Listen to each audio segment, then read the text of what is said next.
Hello guys, আসসালামু আলাইকুম। কেমন আছো সবাই? আশা করি ভালো আছো। আলহামদুলিল্লাহ, আমিও খুব ভালো আছি। আমি গুজরাট আমেদাবাদে একটা দরগায় গিয়েছিলাম। দরগাটা হচ্ছে শাহ আলম দরগা। তো দরগাটাতে গিয়ে খুব ভালো লাগলো। তো আমি দরগার আশেপাশে এটা সব ভিডিও করলাম, আমার ভালো লেগেছে। তো তাই আমি তোমাদের সঙ্গেও শেয়ার করলাম ভিডিওটা।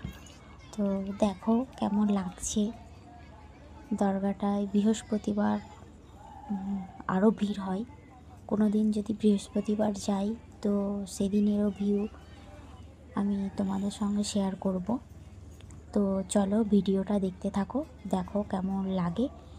যদি ভালো লেগে থাকে তো লাইক, কমেন্ট, শেয়ার অ্যান্ড আমার চ্যানেলটাকে সাবস্ক্রাইব করে দিও। আমার পাশে থেকো সবাই। তো চলো সব ভিডিওটা দেখতে থাকো, কেমন লাগছে তো কমেন্ট করে জানিও।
तो देखते आके बोल देता हूँ नहीं जाना है और उल्टा वहाँ से भटकते हैं, वहाँ चला गया मैं गांडन सवारी